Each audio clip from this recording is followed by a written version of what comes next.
Super Smash Bros. Ultimate is on the horizon. But we're not going to talk about Super Smash Bros. Ultimate. Rather, we're going to talk about the fact that Ultimate is going to lead a lot of players to ponder as to which controller they intend to smash with. Some will make do with the Joy-Cons or Pro Controller. Others will stick to their guns and use the good old-fashioned GameCube controller. Maybe someone wants a GameCube-style pad that's updated design-wise to work with other Switch titles. To those of you in the last group, rejoice, for the PowerA GameCube-style controller has arrived to satisfy that niche. The sample in this review was provided by PowerA themselves for reviewing purposes, so let's not waste any more time, and get to the good stuff. Before getting into the review, this should be mentioned. The version of the GameCube-style controller reviewed here is the wireless variant.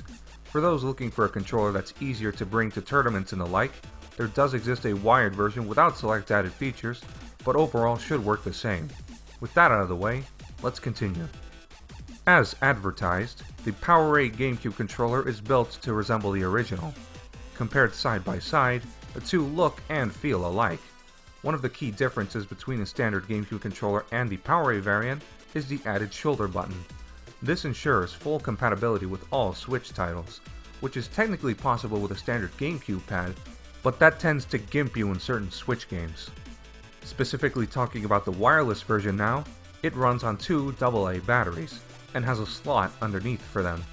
It's a bummer that the controller couldn't have been rechargeable like most other third-party wireless Switch controllers, and it's possibly the controller's most notable downside, but on the flip side, two AA batteries are provided in the box to get you started, and for those of you with rechargeable batteries, the issue is rendered moot. With those two AA batteries installed, the controller is ready to pair. Like my previous review of the Hikaris wireless controller, talking about the PowerA GameCube-style controller will consist of me testing it out with a handful of different titles, whilst commenting on the features provided.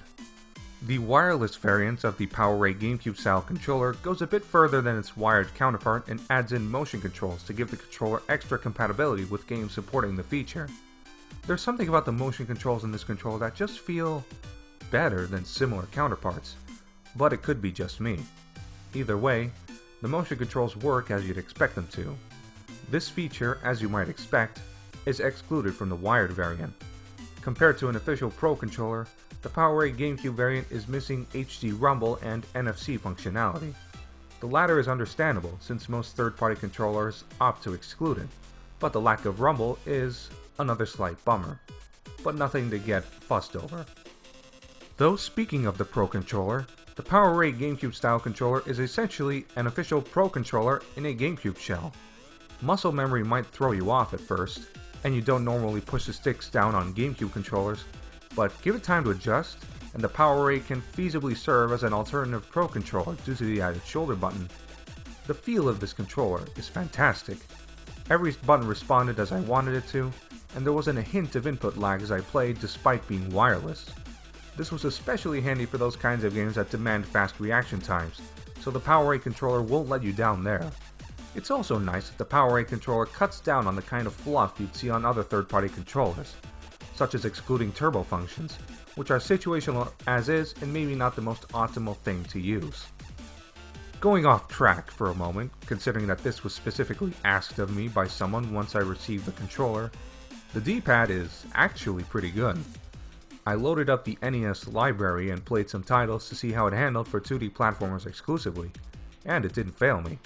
If you're into that kind of functionality, well, this won't fail you in that regard either. Okay, since I got the important stuff out of the way, let's talk about the elephant in the room. I cannot speak to the controller's performance in Smash Ultimate yet, which pretty much sucks, considering that this aspect is the most advertised thing about the controller. As such, since we're just under 2 weeks away from Ultimate's release at the time of this video, there may be a separate follow-up to this review detailing how optimal the controller is for regular Smash play.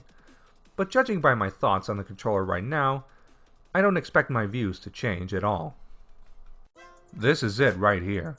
This is arguably the best Pro controller alternative that money can buy.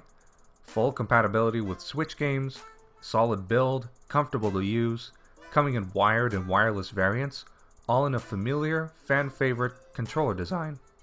It also helps that PowerA products are licensed by Nintendo, and won't fall victim to system updates making them unusable, which is a nice bonus compared to other third-party controllers. Going back to the wireless variant, the fact that it's battery powered is the controller's biggest downfall without a doubt. They're kind enough to package a pair of batteries to get you started, but those run out eventually. Invest in rechargeable batteries if you want the wireless version, or stick to wired. But otherwise, there's not much else to say, and this controller is a must-have for anyone seeking Pro Controller alternatives or extra controllers in general. And with all that in mind, I am giving the PowerA GameCube-style controller a 4.5 out of 5. Let us know what you think of the peripheral below if you buy it.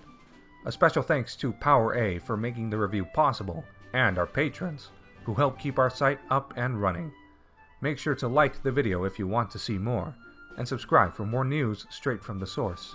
I am Liquid12A, signing off.